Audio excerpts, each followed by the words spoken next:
Welcome, I'm Rabbi Phil Bressler of Beit Am in Corvallis, Oregon, and this is the daily summary video for the Kitzur Shulchan Aruch Yomi Daily Halacha Learning Project, covering the passage from Siman 107, Seif 1, to Siman 108, Seif 3. You can find links to the Hebrew and English text of this passage and to the calendar of upcoming passages in this video's description. So we're beginning now with the laws of Pesach, leading up to the holiday of Pesach, and Nisan, the month that Pesach falls in, is a happy time. Jewish time can have a particular character.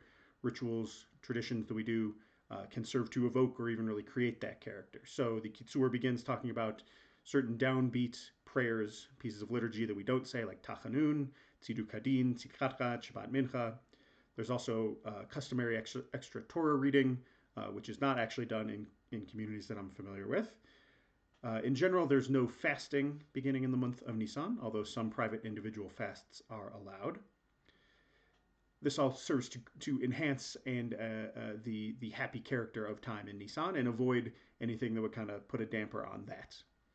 On Shabbat Hagadol, which is the Shabbat right before Pesach, it's customary to say Avadim Hayinu, apparently, instead of Baruch Nafshi at Mincha. Again, I haven't heard this custom actually in practice, but the reason being that's the day we understood the redemption to actually have started. That's the day that the Israelites sacrificed the lambs, whose blood they smeared on the doorposts. So that's the reason for that custom in some circles. And the Kitzur then turns its focus to the matzah of Pesach. Now, the crucial thing to remember throughout this passage and many of the subsequent passages where we'll be discussing the matzah is what chametz actually is. So chametz is fermented grain.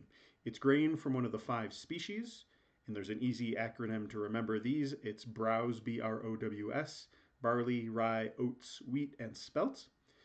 It's grain from one of those 5 species that has begun to ferment. And that's a process that's understood within halakha to begin after 18 minutes of exposure to the facilitating conditions of moisture and warmth. So the Kitzur tells us to take special care in preparation for making the matzah shel mitzvah. So the matzah that's actually eaten at the Seder when there is an obligation to fulfill, when we say the bracha, al achilat mitzvah, and we eat the matzah, that's the obligatory matzah eating that's done. You could, in theory, if you wanted, eat 0 matzah the rest of the week, and that's not necessarily, against halakha. You just are to avoid chametz.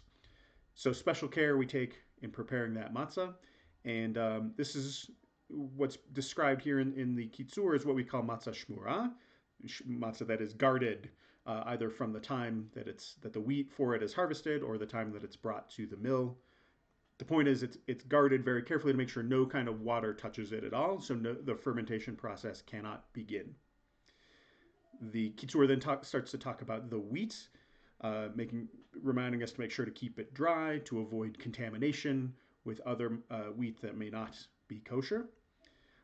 So before the wheat is ground up into flour, we're supposed to watch out for splitting or sprouting of the kernels, which could indicate that fermentation is beginning to take place. Ideally, it's all fully dry.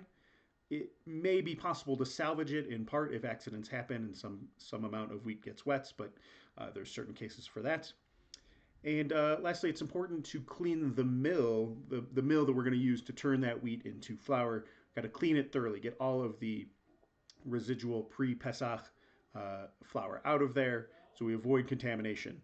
And it's good for knowledgeable people to be involved in this process, Torah scholars, or if there are no Torah scholars present, anyone who's serious about it, it's good for them to be involved in this process as well, because it's better for an individual to do it than to have someone else do it, to carry it out through an agent.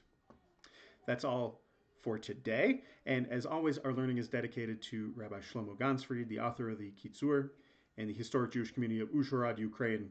See you all tomorrow.